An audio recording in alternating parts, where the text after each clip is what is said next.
Filosofía líquida. Hoy, en este espacio de filosofía líquida, vamos a adentrarnos en uno de los debates más profundos y menos visibles de la filosofía. La relación tensa, ambigua y a veces conflictiva entre el quehacer filosófico y el peso de su propia historia. ¿Alguna vez te has preguntado si para filosofar de verdad necesitas haber leído a Platón, a Comte, a Nietzsche, o puedes simplemente sentarte a pensar por tu cuenta, aquí y ahora, en este mundo líquido y cambiante en el que vivimos? Por un lado están quienes creen que la filosofía es esencialmente histórica, que no se puede entender un problema filosófico sin saber de dónde viene, cómo se ha debatido, qué errores se han cometido. Como decía Charles Taylor, entender filosóficamente es entender genéticamente. Es la postura más común en la tradición continental. Por otro lado,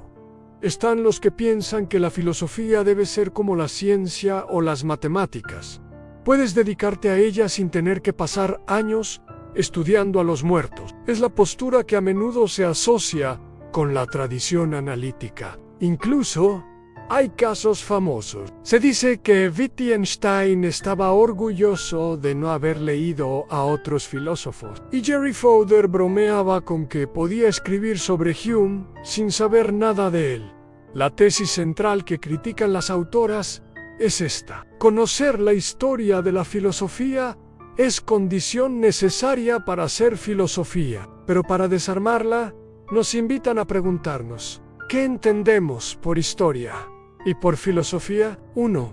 La historia no es solo lo que pasó, es también el relato que construimos sobre eso. Y ese relato siempre implica selección, interpretación, incluso ideología.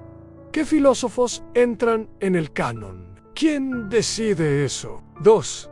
La filosofía puede ser una actividad, el acto de filosofar, o un producto, un sistema, una teoría. Según en qué pongamos el acento, la historia será más o menos relevante. Y aquí viene un punto clave: a la circularidad. Si para hacer filosofía necesitas conocer su historia, pero esa historia se escribe desde una idea particular de lo que es la filosofía, entonces, ¿no estamos en un círculo? ¿No estamos justificando una manera de hacer filosofía con una historia que ya presume esa misma manera? La clave está en el cómo nos relacionamos con ese pasado. No se trata de la actitud del anticuario, que preserva el texto como una reliquia sagrada e intocable. Tampoco se trata del devoto, que venera una edad de oro perdida. Se trata de la actitud del interlocutor. Leer a Comte o a Spinoza no como a una autoridad a la que hay que citar para ganar prestigio,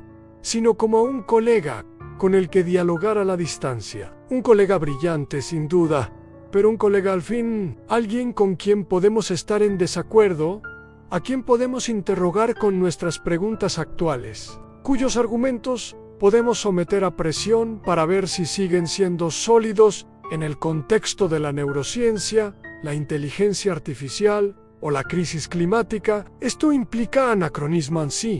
Implica leer a Aristóteles preguntándonos qué diría sobre los derechos de los animales, o a Locke sobre la propiedad intelectual. Y eso está bien, porque el objetivo no es la fidelidad arqueológica, sino la fertilidad filosófica. Como dicen Junqueira Smith y Bolzani, filo, un texto es filosóficamente relevante no por su antigüedad, sino si sus preguntas son también las nuestras. Esta es la esencia de la filosofía líquida, un pensamiento que no teme fluir, que se apropia del pasado de manera selectiva, crítica y creativa, para enfrentar los problemas del presente.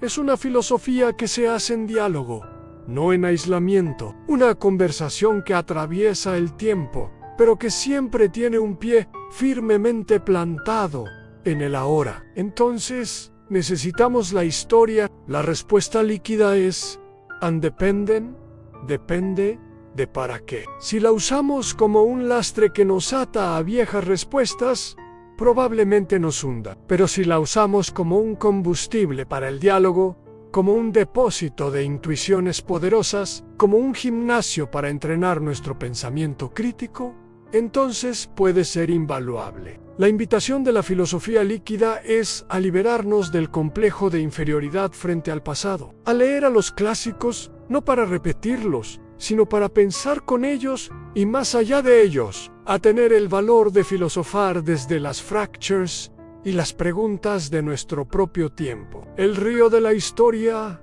está ahí, podemos navegarlo, pero no olvidemos que nuestro destino no está río arriba, en el origen, sino río abajo, en ese mar abierto y desconocido que es el futuro. Si este viaje te hizo pensar, compártelo. Suscríbete para seguir navegando estas aguas conceptuales juntos. Hasta la próxima. Sigan pensando, sigan fluyendo. Lectura recomendada: La filosofía y su historia. Un debate abierto. María Cristina González y Nora Estigol.